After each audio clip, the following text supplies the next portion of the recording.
Selanjutnya, saya akan membahas tentang aksiologi. Aksiologi mungkin bagi beberapa orang masih terdengar asing di telinga. Kata atau istilah ini sendiri berasal dari bahasa Yunani, yakni dari kata aksios yang berarti nilai dan kata logos yang berarti ilmu. Aksiologi kemudian dikenal sebagai salah satu cabang ilmu dari ilmu filsafat. Secara umum, aksiologi bisa diartikan sebagai cabang ilmu filsafat yang mempelajari tentang tujuan ilmu pengetahuan dan bagaimana manusia menggunakan ilmu tersebut, sehingga mendalami dasar-dasar dari ilmu pengetahuan. Ilmu pengetahuan di dalam aksiologi kemudian mencakup semua nilai-nilai dalam kehidupan. Dalam ilmu ini sekaligus akan diketahui bagaimana sesuatu dianggap memiliki nilai yang berarti dan siapa saja yang memberikan nilai atas sesuatu tersebut.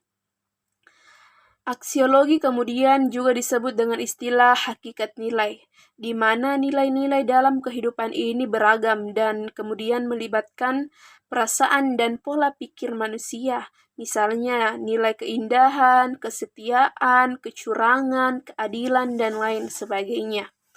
Orang yang ahli atau menjadi pakar di ilmu aksiologi kemudian disebut dengan aksiolog, sehingga mereka adalah orang-orang yang sudah paham hakikat nilai secara mendalam dan kemudian menyampaikan pemahaman mereka pada banyak orang.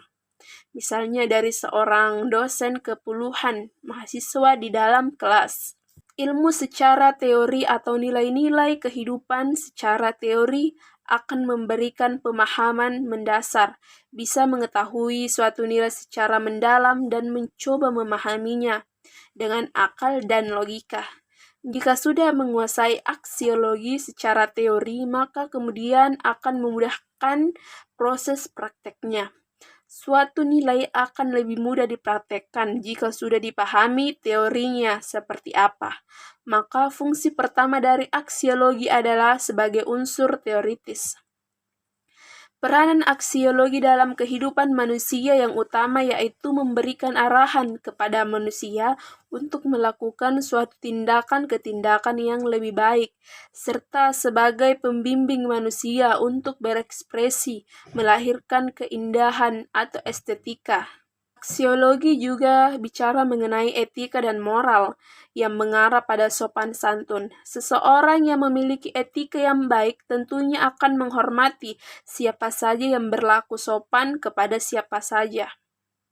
Misalnya, saat melewati orang tua, maka mereka akan tersenyum, menyapa dan sedikit membukukan badan sebagai bentuk rasa hormat. Aksiologi menjadi pembahasan penting untuk diketahui dan dikuasai, agar bisa mengetahui hakikat dari ilmu dan kegunaannya. Lewat pemahaman ini, maka setiap ilmu yang dimiliki kemudian akan lebih mudah untuk dimanfaatkan dalam keseharian. Dengan demikian, pengertian dari ontologi adalah ilmu pengetahuan yang meneliti segala sesuatu yang ada. Epistemologi adalah ilmu yang membahas tentang teori, sedangkan aksiologi adalah kajian tentang nilai ilmu pengetahuan. Sekian pemaparan dari saya akhiri wabillahi taufiq wal hidayah. Wassalamualaikum warahmatullahi wabarakatuh.